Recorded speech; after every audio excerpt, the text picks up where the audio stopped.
turn to the book of Nehemiah this morning.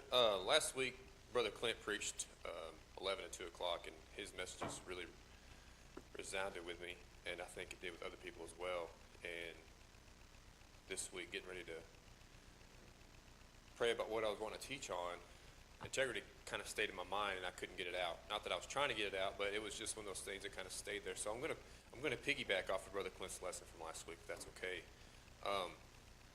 And those of you that know the story of Nehemiah, I think that's a really good story kind of for us to look at. And so we're going to begin. I kind of want to read a couple things. So integrity is not what people see in you. It's kind of what is what God knows about you. We live in a time where people protect their image more than we kind of protect their character. But Nehemiah shows us that what's built on integrity will stand, and what's built on image is going to crumble. So Nehemiah wasn't a prophet, he wasn't a priest either. He was just a man who kind of refused to compromise. And because of that, God used him to restore an entire city and an entire people. So Proverbs 10:9, you have to turn there. I'm just going to read a couple verses real quick. He that walketh uprightly walketh surely, but he that perverteth his ways shall be known.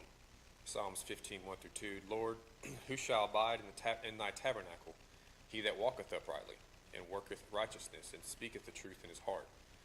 Luke 16:10, he that is faithful in that which is least is faithful also in much.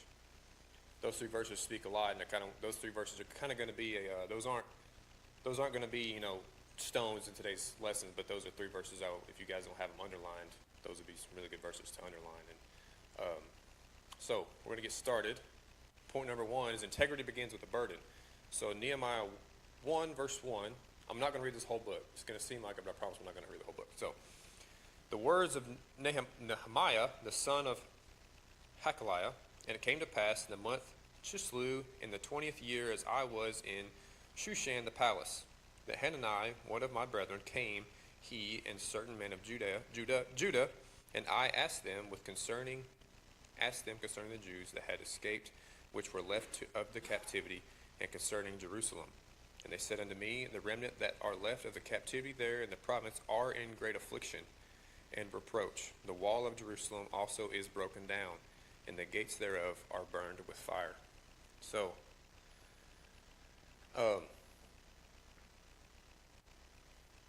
read verse 4, my apologies. And it came to pass, when I heard these words, that I sat down and wept, and mourned certain days, and fasted, and prayed before the God of heaven. Good thing I didn't skip that verse, because that's the whole point of this first point. So, Nehemiah cared enough to weep. When was the last time you heard something that burdened you, that brought you to tears? Not just sad tears, but on your knees weeping tears. I can't think of the last time that I've heard somebody that was afflicted that brought me, not involved in it, to tears to that point. And that was convicting when I read that. So Nehemiah was so burdened by this, and again, he's not involved with it. He's not directly involved with these people's afflictions or the walls of Jerusalem being burned down. But he was brought to an absolute weeping state. So think about how many of us just scroll past the news of a hurting child. We all see the news every single day. We see what's going on in America, or a broken marriage. We have people that we know that are struggling in their marriages. Or, we have coworkers that are struggling, and we kind of just say and brush it off and say, it's kind of sad, and we feel for them at the moment, and then we just kind of move on. What if we felt like Nehemiah felt? What if we allowed ourselves to cry or to grieve and to bring it to God in prayer?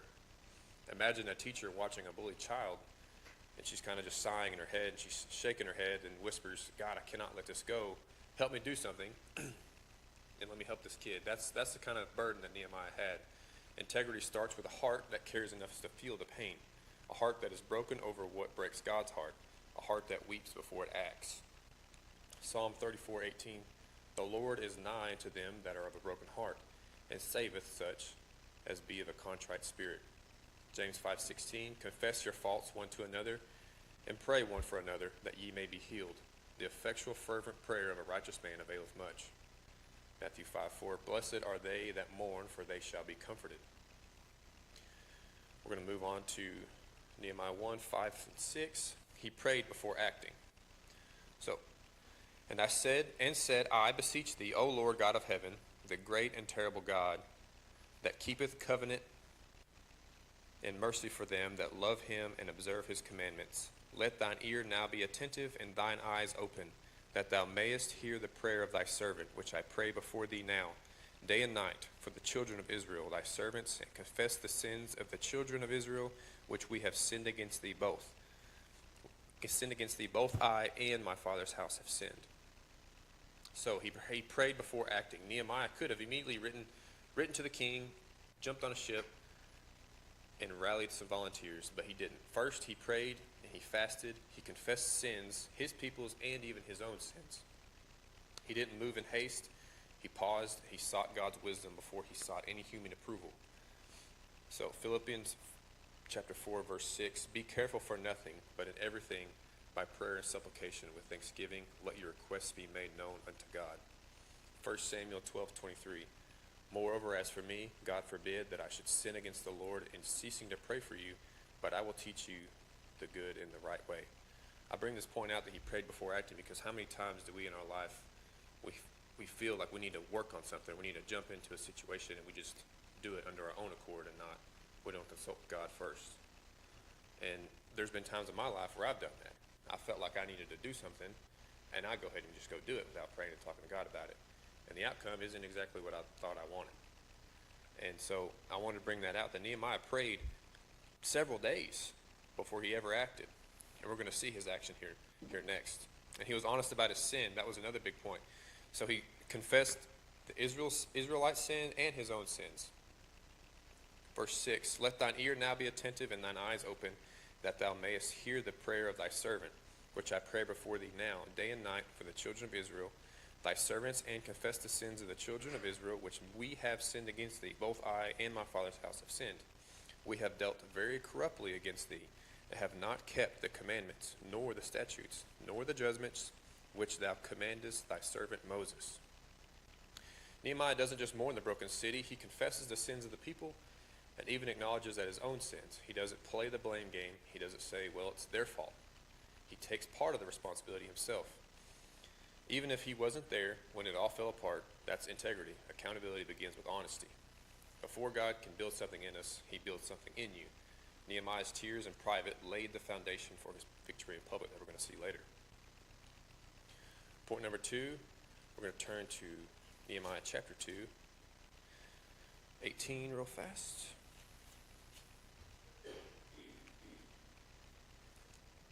Then I told them of the hand of thy God, which was good upon me, as also the king's words that he had spoken unto me. And they said, let us rise up and build. So they strengthened their hands for this good work. Now, before we continue, chapter 3, verse 1. Oh, that's too far. Leave that right there. Let us rise up and build. So they strengthened their hands for this good work. He was faithful where God placed him.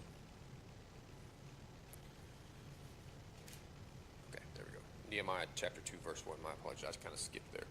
And it came to pass in the month Nisan, in the 20th year of Artaxerxes the king, that wine was before him, and I took up the wine and gave it unto the king.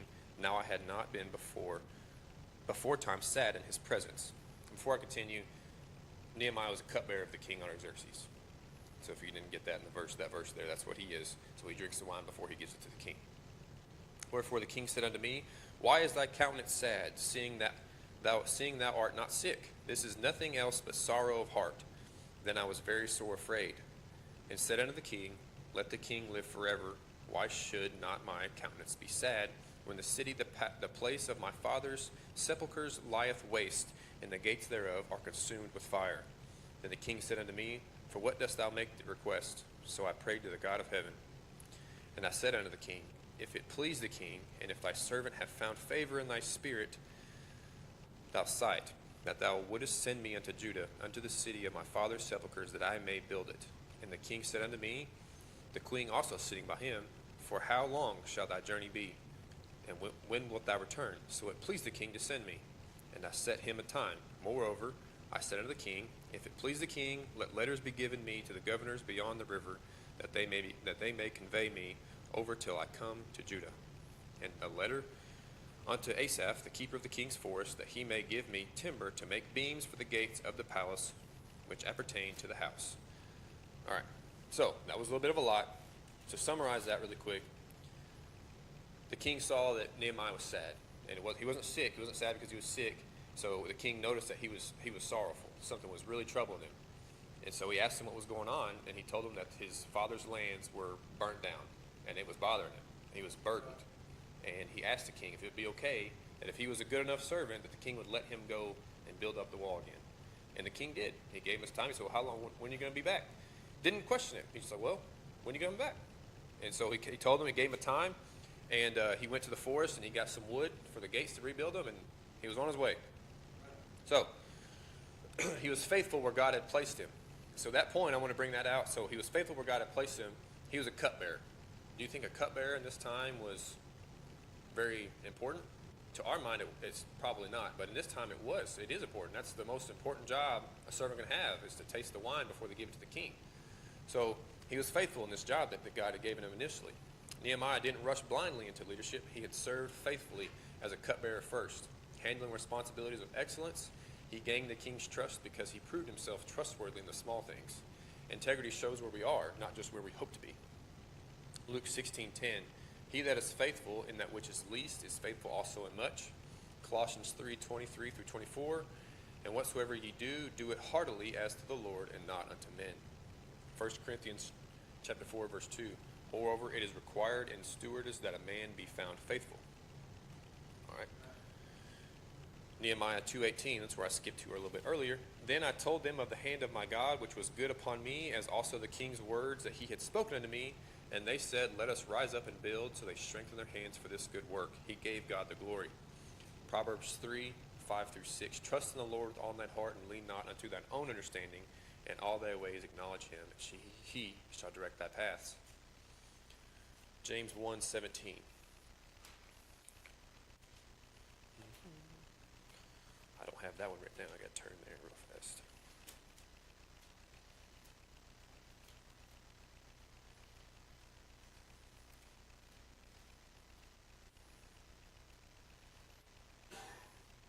Naturally, I cannot find it. To summarize this, every good gift and every perfect gift is from above. I can't find James. And I can't find something. I get all stumbled. So I have to just rip that one from the head there. All right. Nehemiah didn't take credit for success. Even in his leadership, he pointed out God's hand. Integrity shines when you acknowledge God's role in your victories, no matter how capable or talented we may be.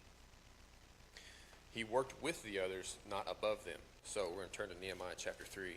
I'm not going to read this whole chapter, but I'm going to read a few quick verses. Then Eliashib, the high priest, arose up with his brethren the priests, and they builded the sheep gate. They sanctified it and set up the doors of it, even unto the tower of Miha. They sanctified it unto the tower of Hananel. And next to him bundled the men of Jericho, and next to them builded Zechur the son of Imri. So this whole chapter is talking about which people builded which area of the wall of Jerusalem. And I don't know if this is fully true, but I was reading a commentary, and Brother Anthony may be able to confirm this for me. Apparently this chapter is like a detailed blueprint of the wall of Jerusalem, supposedly. It seemed pretty cool when I saw the blueprint, but it's very detailed. You can read through it if you'd like. I'm not going to read it. It's a whole bunch of names, and I can't pronounce 2% of them.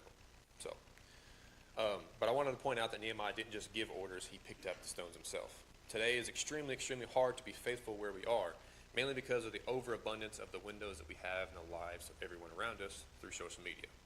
So when I say that, it's someone who may not have the title, that may not be as esteemed as somebody else. That person feels like, I'm just going to kind of go with the motions. Maybe if I get a cooler title, then I'll start being a little bit more faithful and everything. The reason why I think it's that hard nowadays is because I know everything about everybody's life that you want me to know. That's just what you want me to know, because everyone's got Facebook or some sort of window into somebody's life. So there's a man, this is kind of a example kind of that I have. So there's a man who works long hours providing for his family. Not a flashy man. He doesn't have a fancy title, but every day he shows up and gives his absolute best and does it honestly. When others cut corners, he does the job right, even when it costs him more time, knowing that time is money in today's age. He's not trying to impress the boss. He's doing it as unto the Lord, which is what I want to remember here, as unto the Lord. Years later, when his promotion comes, everyone knows that he had earned it the right way. That's Nehemiah's kind of integrity. Faithful where you are until God's opened up what's next. 1 Peter chapter 5, you don't have to turn there. 2 through 3. Feed the flock of God which is among you, taking the oversight thereof, not by constraint, but willingly, not for filthy lucre, but of a ready mind, neither as being lords over God's heritage, but being ensamples to the flock. Integrity does not wait for a stage. It starts with faithfulness in small things. God will not trust us with the wall if he cannot trust you with the cup. Chapter 3, integrity stands firm under opposition. So we'll turn to Nehemiah chapter 6. Now it came to pass, when Sanballat and Tobiah, the Geshem, the Arabian, and the rest of our enemies heard that I had builded the wall, and that there was no breach left therein, though at that time I had not set up the doors upon the gates, that Sanballat and Geshem sent unto me, saying, Come, let us meet together in some one of the villages, in the plain of Ono, but they thought to do me mischief. And I sent the messengers unto them, saying, I am doing a great work, so that I cannot come down. Why should the work cease while I leave it, and come down to you? Yet they sent unto me 4 times after this sort, and I answered them after the same manner. Sanballat and Tobiah are a little annoying. So, if a man's working constantly, doing the will of the Lord, and these guys are wanting to bring him down all the time, knowing it's going to stop the work, that's annoying. So, Sanballat and Tobiah, enemies are annoying. Got that? Okay. Sanballat kept showing up the wall, kept saying, Hey, Nehemiah, you want to go grab a drink real quick? Let's talk. He kept at it over and over and over again, 4 separate times. Imagine that. Can you see him thinking, just leave me alone? Can you see Nehemiah thinking this? Just leave me alone. I've got walls to build. But Nehemiah didn't just walk away irritated. He prayed, thought, and said no. See, that's the difference in Nehemiah's heart and an average person like mine, maybe. So if I'm trying to do something, someone's like, hey, you want to go, let's go do something real quick. Like, no, just leave me alone, dude. Like, just go kick rocks. Nehemiah didn't say that. He didn't say that. He prayed, and he thought, and he said no. 1 Corinthians 15:58, be ye steadfast, unmovable, always abounding in the work of the Lord. Psalms 27:1, the Lord is my light and my salvation. Whom shall I fear? All right, moving on. We're going to still in chapter 6, verse 5 through 7. Then sent Sanballat, this great guy, awesome, super fun dude, his servant unto me in like manner the 5th time with an open letter in his hand. This is the 5th time.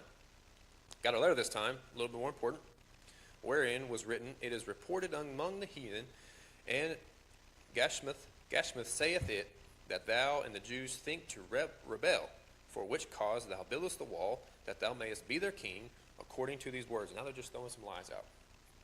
I love it when somebody says lies. It's fantastic. And thou hast also appointed prophets to preach of thee at Jerusalem, saying, There is a king in Judah, and now shall it be reported to the king according to these words. Come now, therefore, and let us take counsel together.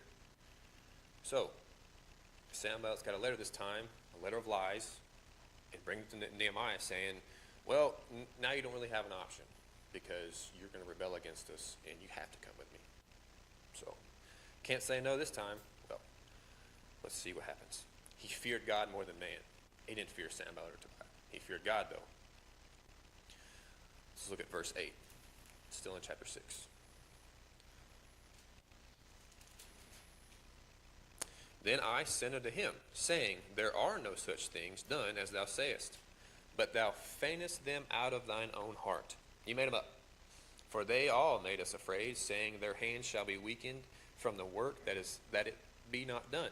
Now therefore, O God, strengthen my hands. Afterward I came unto the house of Shemaiah, the son of Deliah, the son of Mehet-Abil, who was shut up. And he said, Let us meet together in the house of God, within the temple, and let us shut the doors of the temple, for they will come to slay thee. Yea, and in the night will they come to slay thee. And I said, Should such a man as I flee? And who is there that, being as I am, will go into the temple to save his life? I will not go in. And lo, I perceived that God had not sent him, but that he pronounced his prophecy against me, for Tobiah and Sanballat had hired him. So, we're going to break that down real quick. So, these guys were super determined to see Nehemiah fall. From begging him to meet him over and over again, writing a letter of lies to stop his work. Even now, we're going to see, they hired a false prophet to even get him to come in. So, Nehemiah 6:8. Then I sent unto him, saying, There are no such thing done as thou sayest, but thou feignest them out of their own heart. There are no such things that are done. You well know that what you say is false. I shall not therefore trouble myself about a false charge. 6:9. For they all made us afraid, saying, Their hands shall be weakened from the work, that it be not done. Now therefore, O God, strengthen my hands. Afterward I came into the house of Shemaiah, the son of Delaiah, the son of Mehetabeel, who was shut up, and he said, Let us meet together in the house of God within the temple, and let us shut the doors of the temple, for they will come to slay thee, yea, in the night will they come to slay thee. Those words were, that was a, what's the word I'm looking for? That was a little sneaky little tactic they did here. So who was shut up? What that means is he lived in sequestered silence, a solitary state. He pretended to have sanctity with the Lord. He thought that he was, there was no thought to it. He was hired by these two guys because he seemed like he was always just in tune with God, because he lived in a sequestered state, because he was just one-on-one with God. It was a lie. He wasn't. Let us meet together in the house of God. This meaning, shut yourself up in the temple, appeared to have taken sanctuary there, for in it alone can you find safety. This he said to discourage and disgrace him, and to ruin the people. For had Nehemiah taken his advice, by the way, as I'm reading this, I'm reading the verse and then I'm reading the commentary from Matthew Henry directly, so it kind of breaks it down a little bit. Shut yourself up in the temple, appear to have taken sanctuary there, for in it alone can you find safety. This he said to discourage and disgrace him, and to ruin the people. For had Nehemiah taken his advice, the people would have been without a leader. Their enemies would have come upon them at once, and they would have been an easy prey. Besides, had Nehemiah done this, he would have been shut up in the temple the entire time, and his government would have been declared at an end, and Sanballat would have assured the reigns. Nehemiah 6:11. And I said, should such a man as I flee, and who is there that being as I am would go into the temple to save his life? I'm not going. Should such a man as I flee, shall I, who am governor of the people, appointed both by God and the king, shall I betray my trust and leave the flock without a shepherd? Shall I be a traitor and abandon the office in which I'm appointed? No, I'm not doing it. Who in my situation with such responsibility and such prospects would go into the temple to save his own self? I'm not doing it. I will stand at my post and be ready to receive my enemies whensoever they come. So let Sanballat, Tobiah, and Geshem look to themselves. The last verse, verse 12. And lo, I perceived that God had not sent him, but that he pronounced his prophecy against me, for Tobiah and Sanballat had hired him. And here's the kicker here. Nehemiah could have caved. He could have been scared, and like we sometimes, most of the time are. In this situation, it's hard to say what you would do because we've never been in a situation. But hypothetically, let's say we were. If you're in that situation, wouldn't you be a little scared? When you know they're going to come after you, so you'd want to kind of save yourself. But he said, I'm not doing it. I answer to God. I don't answer to man. He knew what he was building was bigger than Sanballat and Tobiah, bigger than the threats, bigger than himself. That's integrity. We fear God first and we fear man last. And today, man likes to think we're really, really, really big and can scare people. No man's bigger than God. Integrity isn't tested in the good times. It's tested when standing for truth costs you something. So we want to stay on the wall, and God's going to honor it. Point number 4, integrity refuses to be corrupted. All right, let's turn back to Nehemiah chapter 5, verse 14 through 19. Moreover, from the time that I was appointed to be their governor in the land of Judah, from the 20th year, even unto the 32nd year of Artaxerxes the king, that is 12 years, I and my brethren have not eaten the bread of the governor. But the former governors that had been before me were chargeable unto the people, and had taken of them bread and wine, beside 40 shekels of silver. Yea, even their servants bear rule over the people. But I do not, because of the fear of God. Yea, also I continued in the work of this wall, neither brought we any land, and all my servants were gathered thither unto the work. Moreover, there were at my table 150 of the Jews and rulers, beside those that came unto us from among the heathen that are about us. Now that which was prepared for me daily was 1 ox and 6 choice sheep, also fowls were prepared for me, and once in 10 days store of all sorts of wine. Yet for all this required not the bread of the governor, because the bondage was heavy upon this people. Think upon me, my God, for good according to all that I have done for this people. Nehemiah did not sugarcoat it. He had saw wrongdoing beforehand with the other governors, and he called it out. He called out the other governors for charging the people just to eat some bread. Their servants even charged the people. And even though it could have made him some enemies, integrity isn't polite when evil is present. It's courageous. Proverbs chapter 31, 8 through 9. Open thy mouth for the dumb in the cause of all such as are appointed to destruction. Open thy mouth, judge righteously, and plead the cause of the poor and needy. Isaiah 1:17. Learn to do well, seek judgment, relieve the oppressed, judge the fatherless, plead for the widow. Verse 19. Let's look at verse 19. Think upon me, my God, for good according to all thou hast done for this people. Just got a lot to read here. So Nehemiah's integrity had stood firm because man's approval didn't hold him anymore. He wasn't trying to impress the nobles or the officials or the priests or the critics or the governors. His eyes were on one audience and one audience only, and that was God. It's amazing what we can accomplish when we're only doing it for one person. That's God. We're not doing it for everyone around us. Because when we're trying to do it for everyone around you, you can't please everybody. It's the problem with politicians now. They always want to try to please everybody, but they're really just pleasing themselves. Nehemiah is pleasing one audience, and that's God. Who cares what man thinks? When you fear God, the fear of man starts to shrink. When you want God's well done, man's applause becomes just background noise. And when your identity is rooted in God, man's rejection cannot uproot us. And going through here, I was getting fired up when I was writing this lesson out. I'm like, heck yeah. That's right. I don't care about nobody else. But my gosh, I want God to give me a good boy, or congratulations. So integrity is freedom when you live honest before God.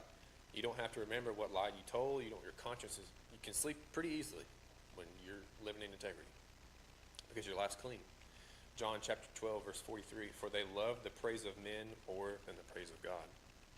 Galatians chapter 1, verse 10, for do I now persuade men or God, or do I seek to please men? For if I still please men, I would not be a bondservant of Christ. Proverbs 29:25, the fear of man bringeth a snare. Matthew chapter 6, 1 through 4. Don't have that one written down either. I'll be honest, I was getting lit up when I was studying for this lesson. And you're getting lit up when you're studying for a lesson, usually when it's pretty quiet. So a lot of times when I'm studying for a lesson and getting it prepared on paper or screen, I'm in my office. And it is, you can ask Jamie, it's like pin drop silence in my office. So and I'm like this far in the lesson, I'm like, yeah. But I can't say anything because it's really quiet. Anyways, so take heed that you do not your alms before men to be seen of them. Otherwise ye have no reward of your Father which is in heaven. Therefore, when thou doest thine alms, do not sound a trumpet before thee, as the hypocrites do in the synagogues and in the streets, that they may have glory of men. Verily I say unto you, they have their reward. But when thou doest alms, let not thy left hand know what thy right hand doeth, that thine alms may be in secret, and thy Father which seeth in secret himself shall reward thee openly. Colossians 3:23 through 24, whatsoever ye do, do it heartily as to the Lord and not unto men. 1 Thessalonians chapter 2, verse 4, but as we have been approved by God to be entrusted with the gospel, even so we speak, not as pleasing men, but God who tests our hearts. All right, back to Nehemiah. Point number 5, integrity honors God and finishes well. All right, I'm going to go to chapter 6. We're going to read 15 through 16 first, and then jump to chapter 13. So the wall was finished in the 25th day of the month Elul, in 52 days. Now, verse 16, sorry. And it came to pass that when all our enemies heard thereof, and all the heathen that were about us saw these things, they were much cast down in their own eyes, for they perceived that this work was wrought of our God. Remember that as we jump to verse 13, or chapter 13 real quick.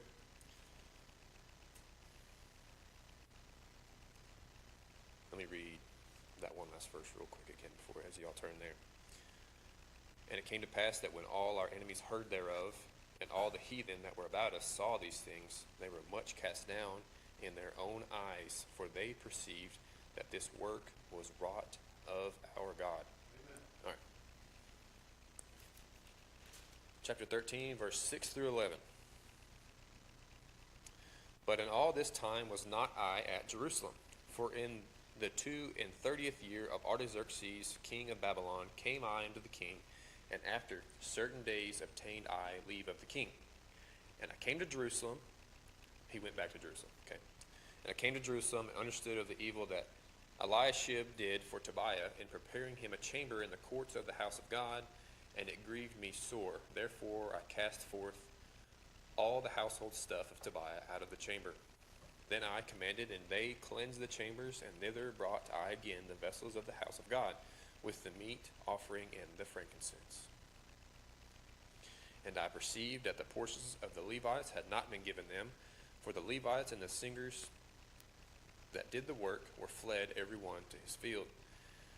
Then contended I with the rulers, and said, Why is the house of God forsaken? And I gathered them together and set them in their place. All right.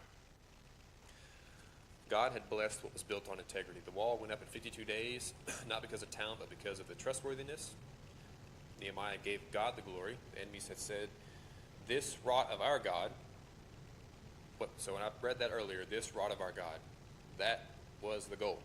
The goal, because that God's hand is seen through our work.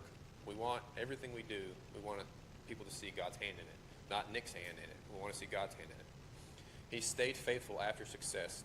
So years later in chapter 13, he has still stood for righteousness. He didn't get soft after his victory. This is not pride, it's perspective. So Nehemiah is not bragging here. He's not saying, look how good I am. He's saying, Lord, you know what I have done. I didn't do it for an applause. I did it for you. And I want what I did for you to matter eternally. That's the heart of a servant. We don't seek man's approval, and we know that God sees every sacrifice that we make. Nehemiah wants his legacy to be pleasing before the Lord. When Paul had said in 2 Timothy chapter 4, verse 7, I have fought a good fight, and I have finished my course. I have kept the faith. That was one of the first things I thought of at the end here with Nehemiah. And he wants his legacy to be pleasing to the Lord. Nehemiah is not looking for a plaque or a position or a praise. After all this, he went back to be a cupbearer. He could have just stayed in Jerusalem and been the governor there, but he didn't. He kept his word and went back to King Artaxerxes. He continued to be the cupbearer before he came back again and still did the work of the Lord and cleaned out the house. This reveals Nehemiah's long-term faithfulness. When we meet Nehemiah in chapter 1, he's a weeping man, and we find him again in chapter 13. He is still working. But now he's an older man. He's tired. He's been through some battles, some opposition, some betrayal, and weariness. Integrity that lasts is integrity that is tested.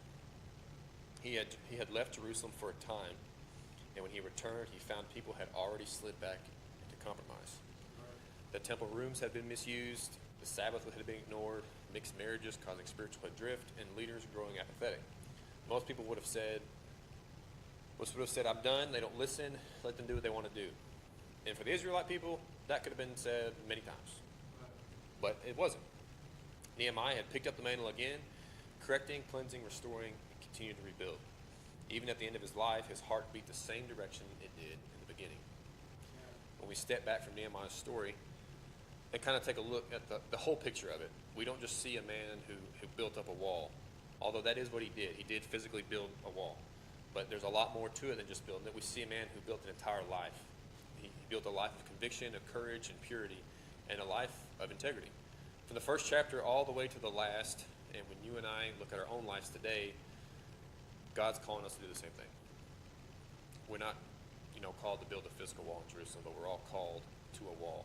We all have a calling, and that wall is to build spiritual walls around our homes, our marriages, our children, our character, and our walk with God. Nehemiah shows us that integrity still matters in a world where it's super cheap now, because integrity is really, really hard to find in today's day and age. And we can be honest and say that today we live in a world where people cut corners all the time.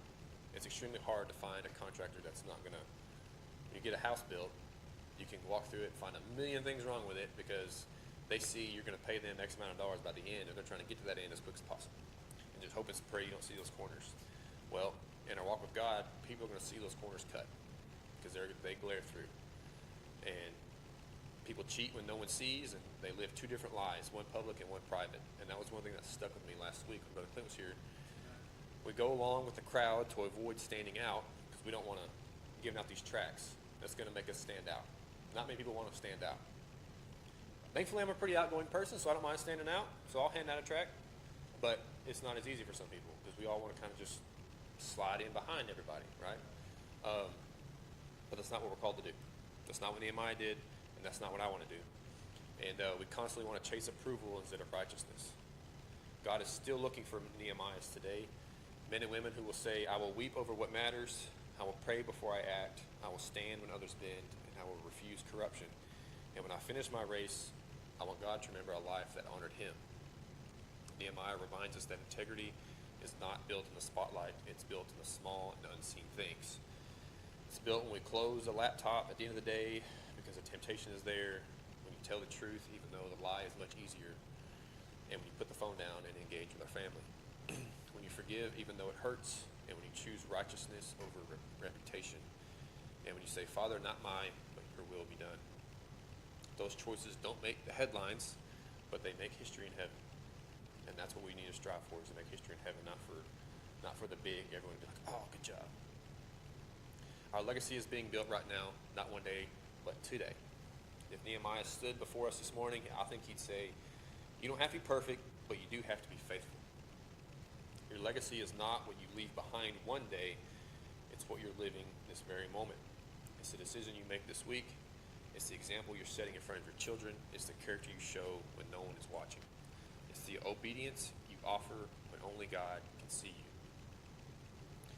That's why Nehemiah prayed, remember me, O Lord. Not because he was spiritual royalty, but because his heart belonged to the Lord. And now it's our turn. What walls is God calling you to rebuild today? Where is your integrity being tested? What part of your life needs Nehemiah's courage and conviction? And what will God remember from your life? When I ask myself that, there's a lot of things I can see in my own life that I want to be more like Nehemiah.